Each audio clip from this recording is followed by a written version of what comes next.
En esta sesión vamos a hablar de una cuestión muy importante que tiene que ver con un poema de Miguel Hernández y vamos a poner en relación este poema de Miguel Hernández con otros dos poemas, uno de Juan Ramón Jiménez y otro de Valle Inclán. El poema de Miguel Hernández al que me voy a referir ocupa el número 8 en su poemario El rayo que no cesa, poemario de 1936, cuyos sonetos, cuyos poemas se escriben prácticamente 2 años antes, en 1934 y 1935.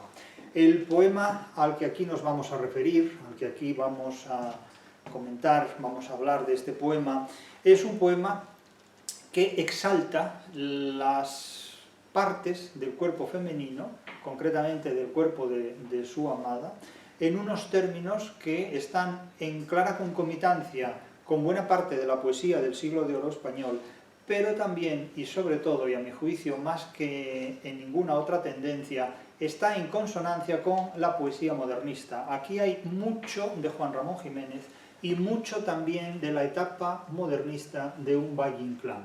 Dentro de un contexto que remite indudablemente al clasicismo y a los tópicos, a los leitmotivs, o leitmotiven, si quieren los puristas, de la poesía amorosa tradicional, no hay cierto desdén de la amada, hay simplemente una descripción. Podríamos hablar incluso de una poética pictórica o de una pintura proyectada sobre la poesía, o de una poesía proyectada sobre la pintura, ut pictura poiesis, una ekphrasis, una descripción muy expresiva de determinadas configuraciones, donde el cuerpo de la amada aparece casi con la gracilidad y el movimiento de una bailarina, de alguien que danza y cuyo centro de gravedad es fundamentalmente la belleza, el movimiento y el arte en el movimiento de los pies y de las piernas, básicamente.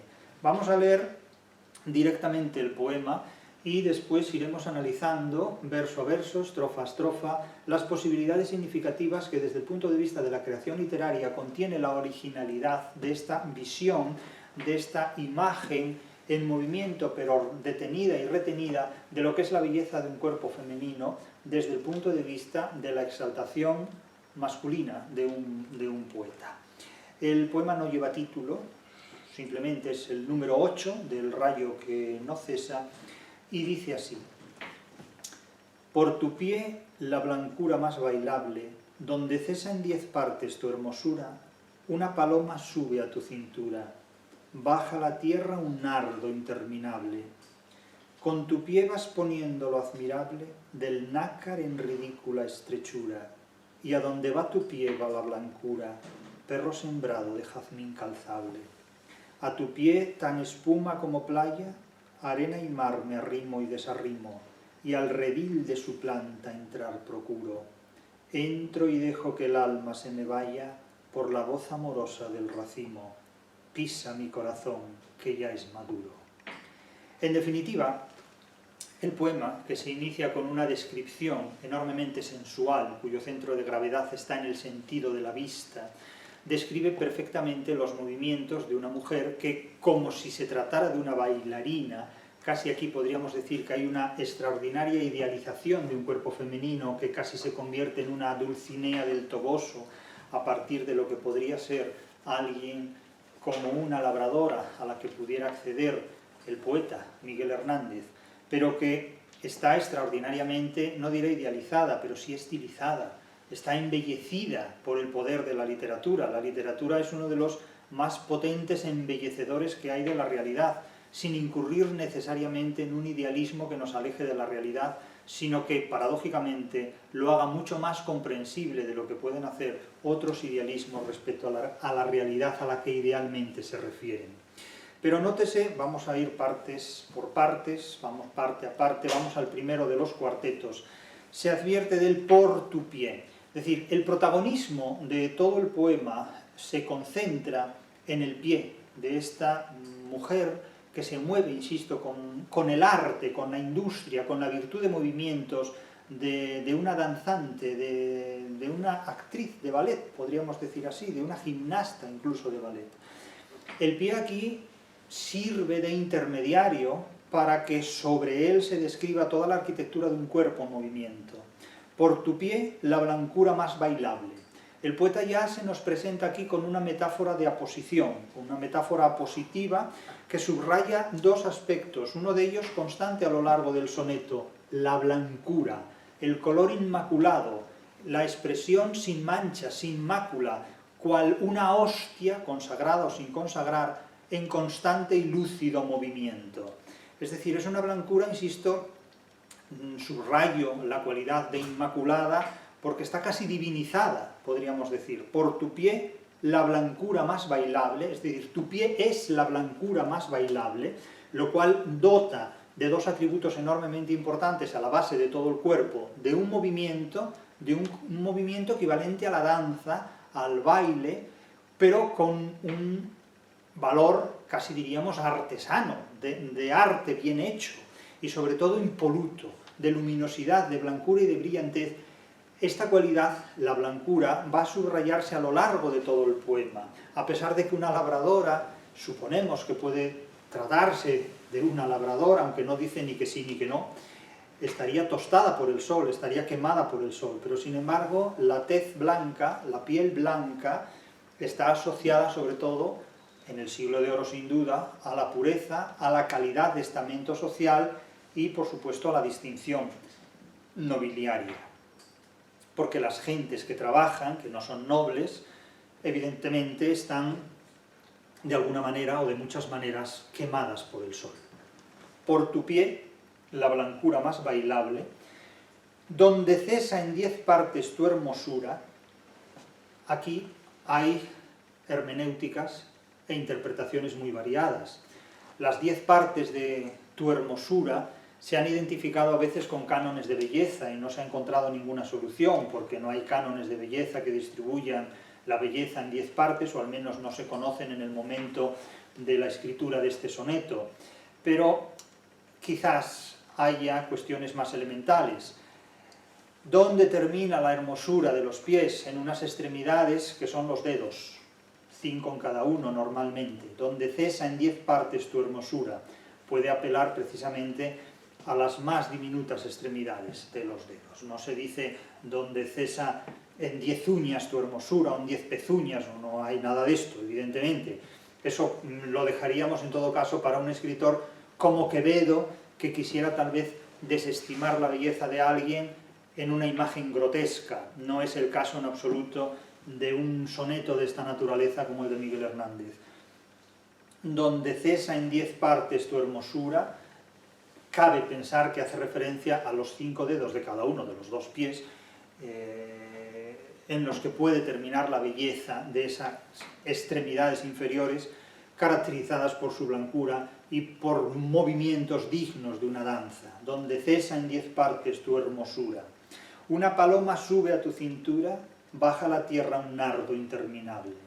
El nardo indudablemente hace pensar en las piernas que interminables, piernas largas, bajan ese cuerpo hacia la tierra. Y la paloma que sube a tu cintura permite pensar en lo que cada uno quiera pensar. No vamos a entrar en detalles con la paloma que sube a la cintura, pero evidentemente, desde un punto de vista cristiano, la paloma significa la paz, significa la blancura, significa el ave que lleva el ramo de una vegetación que resurge al arca de Noé, y no el cuervo que se fuga sin decir he salido de aquí. Tengas en cuenta que el poema siguiente que vamos a ver es un poema de Valle Inclán, cuyo título es precisamente La trae una paloma, la trae una paloma, frente a otro poema de Valle Inclán, de claves líricas también, donde el título es La trae un cuervo, es decir, pero aquí vamos a centrarnos en la paloma. La paloma puede interpretarse como un signo cristiano, como un signo de paz, o como un signo erótico, que para cada lector pues podrá significar alguna psicalipsis específica. Eso cada uno verá lo que quiere hacer con la paloma.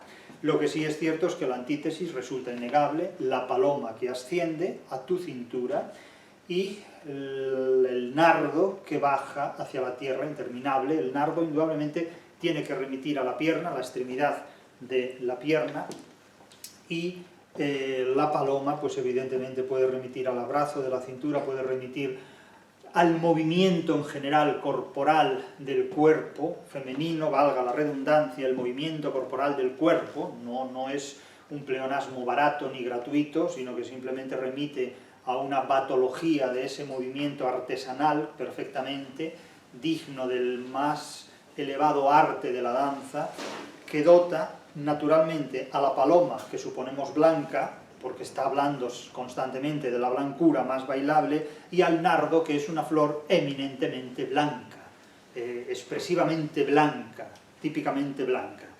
Claro, algún original levantará la mano y dirá, es que hay nardos ultravioletas, que yo los he visto, o hay nardos infrarrojos, que yo los he visto, y le diremos, muy bien, vale, pero aquí estamos hablando de literatura, no estamos hablando de psiquiatría, ni de efectos paranormales. Entonces, cuando hablamos de literatura tenemos que hablar de racionalismo humano, no de excentricidades. Bien, continuamos. Segundo cuarteto, segunda estrofa. Con tu pie, notes el valor anafórico del soneto, por tu pie, dice el primer cuarteto, con tu pie, dice el segundo cuarteto, a tu pie, dice el primer terceto. Es decir, que hay una estructura anafórica que mantiene sostenidamente, expresivamente, el centro de gravedad en la base del cuerpo en movimiento constante. Con tu pie vas poniendo lo admirable. Tengas en cuenta que al principio era por tu pie, es decir, es un complemento circunstancial de mediación. Es decir, por tu pie una paloma sube a tu cintura y baja a la tierra un nardo interminable.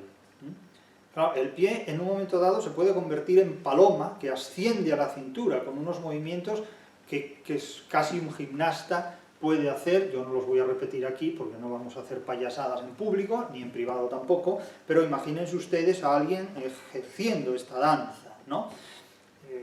Sube, baja. Ahora, con tu pie vas poniendo lo admirable, es decir, vas embelleciendo la vida, vas embelleciendo la realidad. Pero vas poniendo lo admirable no de cualquier cosa, sino del nácar en ridícula estrechura. Del nácar en ridícula estrechura. El nácar es también una materia orgánica y también inorgánica, blanca, enormemente dura, como todo el mundo sabe. El nácar es en definitiva la capa interna de tres capas que forman la concha de los moluscos, o al menos de determinados moluscos. Y son muy delgadas, y a veces cuando estas capas, paralelas siempre, son extraordinariamente delgadas, permiten el paso de la luz y la difracción de la luz. Y precisamente por la difracción luminosa, ese nácar blanco queda irisado, es decir, también el nácar se llama madreperla, ¿no? Tiene esta denominación.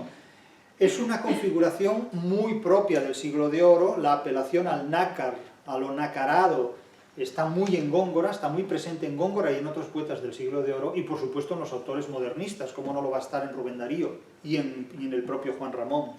El nácar o madreperla es un referente que expresa dureza, es duro, blanco, expresa blancura, y también de un brillo irisado, es decir, es casi como los reflejos del iris, los reflejos del arco iris, ¿no?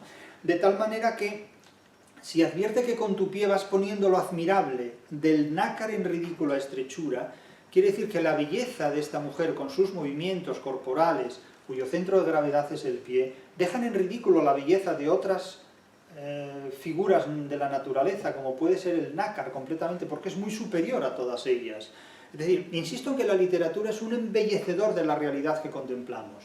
Si nos ponemos las gafas de la literatura para contemplar la realidad, veremos que la realidad, sin dejar de ser real, es decir, sin incurrir en idealismos que nos hagan incompatibles con la realidad, permiten verla de una manera mucho más embellecida, de una forma también mucho más crítica. La literatura de alguna manera nos permite contemplar la realidad con ojos de alinde, es decir, con ojos de aumento, de tal manera que podemos ver mejor muchas cosas que sin las gafas de la literatura, sin las lentes de la literatura, resultarían imperceptibles. Claro, no digo yo que vayan ustedes por la calle mirando cómo se mueve la gente y los paren y les digan, bueno, pues usted se mueve con una kinésica y una proxémica tan admirable que deja al nácar en ridícula estrechura. No se trata de esto tampoco, no se trata de zumbarse, ¿no? Y de andar por ahí chutado de literatura. como hay gente que anda chutada pues de muchas cosas, de filosofía, de política o de lo que quieran ustedes.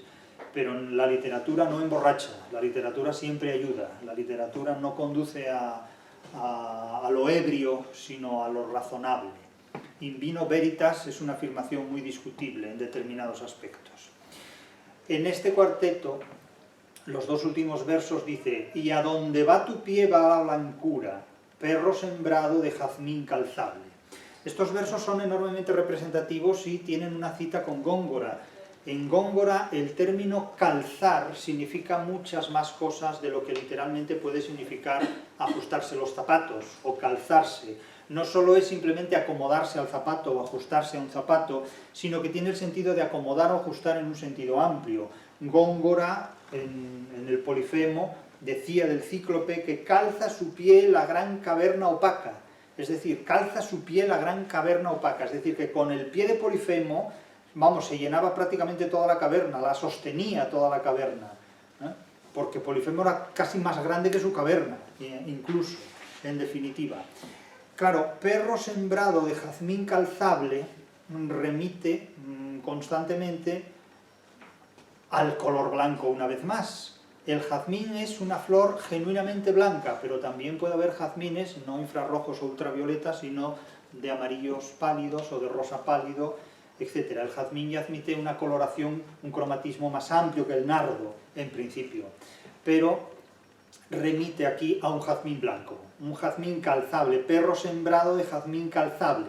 Es decir, el perro aquí ya introduce una serie de observaciones semánticas que van a resonar, que van a reverberar en los dos tercetos finales del soneto, remitiendo sobre todo a la fidelidad que se profesa a los perros en relación con sus amos, en un sentido de fidelidad animal, que para algunos es mejor que la fidelidad humana, para otros no, pero eso ya es una cuestión que no vamos a entrar aquí. Hablamos de literatura, no hablamos de veterinaria, ni de animalismo, ni de canes. El perro aquí es una imagen que remite por una parte a la fidelidad y por otro lado al constante movimiento. Perro sembrado de jazmín calzable. Casi podría ser hasta una metáfora creacionista este verso en decasílabo. Pero el hecho de hacer referencia al cuerpo con la metáfora floral, jazmín calzable, imaginen ustedes ponerle zapatos a un jazmín. Es decir, es una metáfora absurda, pero ponerle zapatos, ponerle calzado a una bailarina de la blancura de un jazmín que se mueve con la destreza y la fidelidad de un perro, de un animal, no desmerece en absoluto la imagen. La imagen del perro aquí no es una bajeza, sino un símbolo de fidelidad, por lo que va a decir a continuación, y de destreza, por lo que significa el movimiento astuto, el movimiento inteligente del animal. Un jazmín calzable es en definitiva una metáfora muy sofisticada que subraya la blancura del cuerpo femenino, la belleza del cuerpo femenino y la sofisticación que una criatura vegetal, como puede ser el jazmín en definitiva, pueda antropomórficamente adquirir desde el punto de vista de la expresividad de sus movimientos, dado que una planta no baila. Pero sin embargo, dotar a una flor cuya blancura, como la del jazmín, es tan imponente y es tan poderosa, dotar a una flor, insisto, de los movimientos que puede tener la ligereza de un perro, en este contexto es atribuir a la imagen de esa criatura femenina, de ese cuerpo femenino, una expresividad muy potente, muy poderosa, que, insisto, solo desde la literatura se puede conferir a un ser humano. Y esta es la belleza que transmiten las imágenes, las metáforas y la obra poética, en definitiva, de un autor como Miguel Hernández. Nótese que todo el poema rebosa un erotismo muy poderoso, un erotismo poderosísimo, si se permite el superlativo, porque así lo es. Y en el primero de los tercetos, de nuevo la figura del pie como centro de gravedad y como centro de referencia de todos los movimientos ocupa su protagonismo desde el primer momento. Insisto que la anáfora se mantiene en las tres primeras estrofas, a tu pie, en un acusativo clarísimo, tan espuma como playa, es decir, que en él se fusiona la espuma y la playa. La espuma de nuevo subrayando la blancura y una playa que nos imaginamos saturada de arena blanca también. La espuma y la playa. Pero noten aquí algo que se va a subrayar en este terceto de manera recurrente, que es la caricia. La espuma acaricia la playa y la acaricia muy suavemente, penetrándola. Arena y mar me arrimo y desarrimo. El me arrimo y desarrimo no solo remite a aquellos versos de San Juan de la Cruz, sin arrimo y con arrimo, en ese contraste, en ese vaivén propio de las mareas, de las olas que vienen y van, de la marea que sube y baja, de las olas que llegan lentas a la mar, envueltas en espuma, rielando, que diría Vicente Alessandri en varios de sus poemas. Arena y mar me arrimo y desarrimo, con ese ritmo de ir y venir. Pero insisto, el mar acaricia con espuma la arena de la playa. Esa es la imagen constante a la que remite esa imagen del pie, de la pierna y del cuerpo en general, porque el pie no deja de ser una metonimia de la belleza corporal, de la totalidad, la parte de un todo. Los pies no andan solos, andan las personas que, dotadas de cabeza, tronco y extremidades, tienen pies y los utilizan para caminar. Es como el que dice que el cerebro piensa. El cerebro no piensa. Piensan las personas que tienen cerebro y lo usan. Los que no son inteligentes asintomáticos, pero no descerebrados sintomáticos, ¿no? Claro, podemos jugar con las palabras como se quiera. Pero bueno, el hecho de tener cerebro no asegura que se piense. No asegura que se piense. Ya saben ustedes lo que decía Descartes: pienso, luego existo, ignorando que hay tantas personas que existen y no piensan, que yo no sé hasta qué punto esta frase se puede seguir repitiendo como si no pasara nada. Es que, claro, no hay sistema filosófico del que no se puedan hacer unos chistes tremendos. Realmente, no hay nada de lo que no se puede hacer un chiste, ¿no? Y como decía Lope de Vega, los que no tienen ciencia por el camino de la sátira van hacia la fama. Entonces, bueno, siempre queda el recurso de la sátira, pero suele ser un recurso muy destinado. Cuando la sátira se enfrenta a la ciencia, la sátira hace el ridículo, indudablemente. Burlarse del conocimiento supone degradarse inconscientemente. Pero, en fin, cada uno que haga lo que quiera o lo que pueda. Y al redil de su planta entrar procuro. Así termina este primer terceto que vamos a reorganizar sintáctica y semáticamente. A tu pie, que es tanto espuma como playa, porque la arena y el mar me arriman y me desarriman, es decir, se acerca a mí y se aleja de mí, como el mar a las arenas de la playa, que va y viene. La arena es besada por la espuma del mar, se acerca, se aleja, etcétera, etcétera. Pues bien, a tu pie y al redil de su planta procuro entrar. Es decir, procuro, digamos, acercarme, procuro integrarme, procuro fusionarme, en definitiva, en tu pie y en el redil de tu planta. El redil, de nuevo, remite a la fidelidad canina, pero en este caso al deseo de integrarse en un lugar que es, como la placenta, placentero. De ahí que la placenta sea el lugar más placentero del mundo, sobre todo para alguien que aún no ha nacido y que, en fin, lo peor que puede ocurrirle a alguien a veces es salir de la placenta y encontrarse con ese mundo que le espera fuera de la placenta, porque no hay lugar más placentero que la placenta, sobre todo para el feto materno, ¿no? Para la criatura engendrada en el interior, que vive los primeros meses biológicos en una placenta. De ahí lo del placer, lo que da más placer, la placenta, en definitiva. Y al redil de su planta entrar procuro. Quiere decirse que esta frase es casi como una frase alemana, como una frase en latín, en definitiva. En latín el verbo casi siempre está al final, como en alemán. En español lo hemos colocado inmediatamente después del sujeto. Pero a tu pie y al redil de tu planta procuro entrar. El verbo no sabemos lo que exactamente quiere decir hasta que llegamos al final del cuarteto.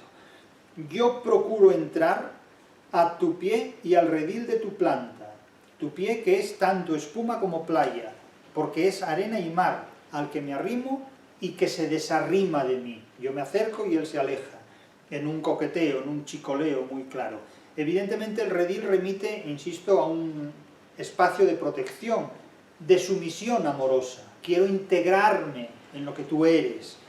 Quiero integrarme en el territorio que pisa tu pie, porque es tu territorio, es tu geografía y, en definitiva, eso es el lugar, ese es el lugar en el que yo quiero estar. Mis labios serán tu geografía. Bueno, esto no lo dice Miguel Hernández, esto lo digo yo. Mis labios serán tu geografía. Pero vamos, que no lo digo yo pensando en nadie en concreto, vamos a decirlo así. Mis labios serán tu geografía. Pero esto, insisto, no es de Miguel Hernández. Miguel Hernández no dice estas cursilerías. Entro y dejo que el alma se me vaya por la voz amorosa del racimo, pisa mi corazón que ya es maduro. Bien, este último terceto remite claramente a la fusión del amante y de la amada, del amante hecho fruta cordial, hecho fruta baya. Las frutas bayas son aquellas que tienen la pepita dentro de la carnosidad de la propia fruta, como es el caso del tomate, que es una fruta, no una hortaliza, o de las uvas, por ejemplo. En este caso, las uvas, que son las partes constituyentes de un racimo de uvas, racimo de uvas, uvas genitivo del racimo, pues evidentemente se utilizan para ser malladas, para ser pisoteadas, machacadas, y extraer de ellas el zumo pues de la uva, que es el vino. Entonces entro en ese redil, entro en la placenta, que es el amor de tu territorio, o el territorio de tu amor, entro en ese redil y dejo que el alma se me vaya, más que el alma, casi el alma y el cuerpo y todo, que el alma se me vaya por la voz amorosa del racimo, el racimo hecho fruta, hecho uvas, de nuevo la imagen frutal, la imagen floral muy propia del modernismo, pisa en un imperativo directo, pisa mi corazón que ya es maduro. Es algo así como muerde mi corazón o cómeme, en definitiva, ¿no? Pisa mi corazón, lo del cómeme es muy expresivo, pero para que me entiendan. Pisa mi corazón que ya es maduro, pisa mi corazón que ya es maduro. Como se puede pisar la fruta de la uva o cualquier otra fruta para extraer de ella su zumo más íntimo, ¿no? El mosto de granadas gustaremos, decía Juan de la Cruz en el Cántico Espiritual. Son frutas bayas. Aquí parece como si el poeta experimentara una transubstanciación de forma que se convierte en racimo y el pie de la amada lo fusiona consigo mismo. Es casi un sacrificio erótico, es casi una rendición, sin casi, es una entrega absoluta. Es la exigencia del poséeme, tómame, en definitiva. Es un imperativo. Pisa mi corazón que ya es maduro. Soy todo para ti, haz con mi cuerpo lo que quieras. Esta es la máxima expresión de entrega que puede haber de amor de un ser humano hacia otro ser humano. Es decir, los poemas que constituyen El rayo que no cesa son de un erotismo y de una calidad literaria realmente extraordinarios. De un erotismo y de una calidad literaria realmente extraordinarios, perfectamente solidarizados y que viajan juntos, en perfecta compenetración.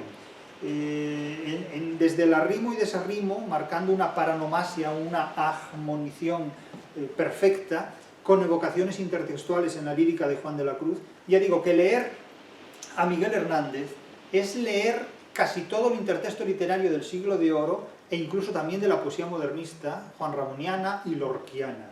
Y para prueba de ello, baste tener en cuenta que si comparamos este soneto de Miguel Hernández, que saben ya, porque lo he dicho en numerosas ocasiones, Miguel Hernández nace en 1910 y muere en 1942, pero comparemos ahora este soneto de Miguel Hernández con un poema de Juan Ramón Jiménez. Juan Ramón Jiménez nace en 1881, un año después de ese turrón que es el más caro del mundo. Nace en 1881 y muere en 1958.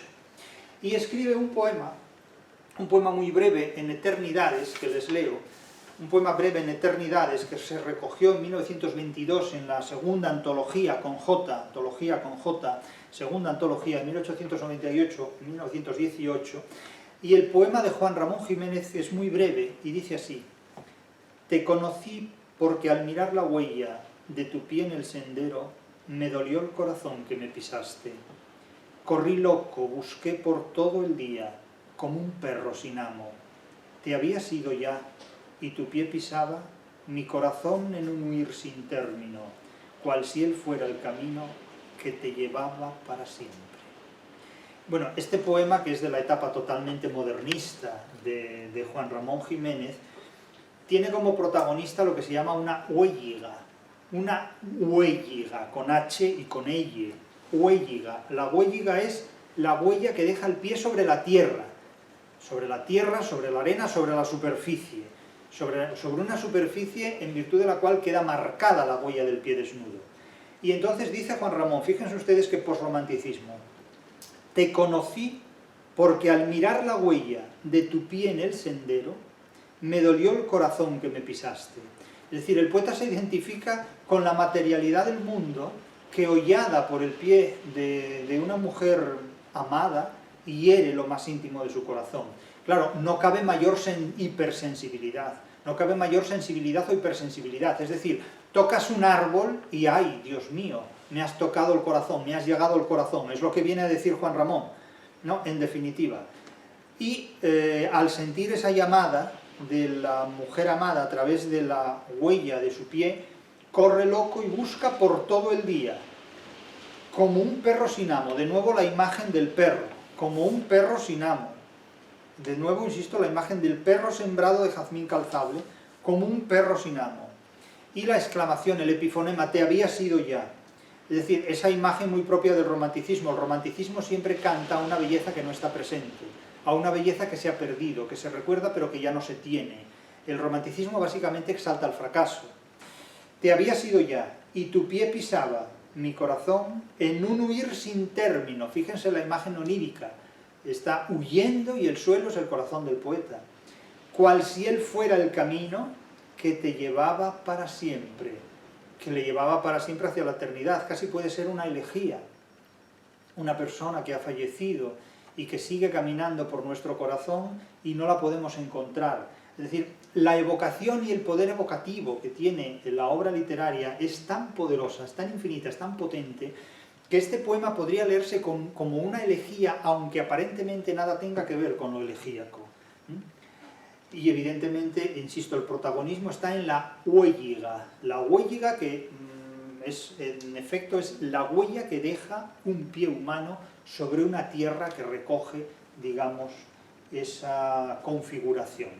Y si vamos a un poema de Valle-Inclán, Valle-Inclán es un autor que nace en 1866, un año antes de Rubén Darío, que nace en el 67, y 2 años después de Unamuno, que nace en 1864. Mueren ambos, Unamuno y Valle-Inclán, en 1936. El Valle-Inclán en enero, creo que un 6 de enero del año 36, y Unamuno un 31 de diciembre de una apoplejía. En el año 1936, el mismo año en el que se publica El rayo que no cesa. En su poemario Claves líricas, la 31 clave lírica, la clave 31, recoge un soneto que se titula La trae una paloma, la trae una paloma. La paloma, insisto, es signo de blancura, signo cristiano, signo de religión, signo de paz, signo que, en este caso, remite incluso al arca de Noé, el testimonio de que la vegetación ha florecido de nuevo, ¿no? Un ramito. Corazón melifica en ti el ácimo, dice el soneto de Valle-Inclán. Corazón, en una invocación, corazón melifica en ti el ácimo, un vocativo, un imperativo. Melifica, es decir, convierte en miel, dulcifica, mielcifica, ¿no? Melifica en ti el ácimo. Ácimo es el pan que tiene una levadura, que no tiene una levadura en la masa madre, por así decirlo. El pan ácimo es el pan cuya masa matriz no tiene levadura. Corazón melifica en ti el ácimo, fruto del mundo y de dolor llagado. Aprende a ser humilde en el racimo que es de los pies en el lagar pisado. Estos son versos que mucha gente debería tener presente en su cabeza. Aprende a ser humilde en el racimo que es de los pies en el lagar pisado. Es decir, las frutas del racimo, las mismas de las que habla el propio Miguel Hernández al final de su soneto. Tengan en cuenta que el final del soneto de Miguel Hernández es el principio de este soneto. Recordemos los versos de Hernández: pisa mi corazón que ya es maduro, por la voz amorosa del racimo. Y aquí se dice: aprende a ser humilde en el racimo que es de los pies en el lagar pisado.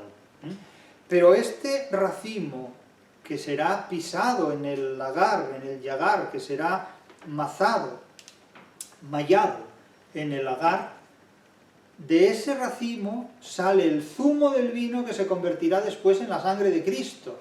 O sea, nótese cómo la humillación de algo que se convierte, se transustancializa en la sangre del Dios de los cristianos, previamente ha sido pisoteado, ha sido mallado, ha sido mazado por pies humanos, que es lo más ínfimo que se puede vivir, en definitiva. Aprende a ser humilde en el racimo, que es de los pies en el lagar pisado. Y después continúa la invocación: por tu gracia de lágrimas el limo de mi forma será vaso sagrado. El limo de mi forma, es decir, el barro en definitiva, de mi forma será vaso sagrado, cáliz, que atesorará, digamos, la sangre de un Dios. Verbo de luz, la cárcel donde gimo, con la sierpe del tiempo encadenado. Es decir, hay una sacralización de los objetos que es extraordinaria. Alma lisiada, negra arrepentida, arde como el zarzal ardió en la cumbre. Evocación del episodio bíblico que permite a Moisés contemplar cómo una zarza arde sin consumirse. Espina del dolor rasga la vida, en una herida de encendida lumbre. Dolor, eres la clara amanecida, eres el clarear, es la alborada. Y pan sacramental es tu hacedumbre. En definitiva, no vamos a detenernos aquí ahora en este soneto de Valle, porque no es el objeto de nuestra intervención, sino el de Miguel Hernández, pero nótese la intertextualidad del final del soneto de Hernández con el principio del soneto de Valle. Es decir, la literatura, como he dicho tantísimas veces, es un inconmensurable diccionario en el que las palabras homónimas y polisémicas adquieren un significado que solo se puede conocer en la medida en que se conoce la mayor cantidad posible de obras literarias. Las palabras en la literatura poseen un significado que no registran los diccionarios. Por eso es muy poco inteligente acudir a un diccionario lexicográfico para resolver los problemas que ofrece la lexicografía de la literatura. Porque el único diccionario que nos permite interpretar el sentido de las palabras en la literatura es la propia literatura, no cabe otra opción. Aquí hemos hecho referencia a un poema de Hernández que destaca sobre todo el erotismo de las partes corporales humanas femeninas, en movimiento, en blancura, en embellecimiento, dotado por la literatura de una supremacía, incluso escultórica, pictórica, en el conjunto de las bellas artes, y cómo podemos contrastar, insisto, este soneto de Hernández con otros que recuperan, que actualizan, que reproducen de manera más o menos recurrente y expresiva el mismo tipo de motivos literarios: el pie, la huella, la vocación, el recuerdo, la belleza y sobre todo la inteligencia para objetivar las formas de la belleza en un discurso literario que es irreemplazable, insustituible y único.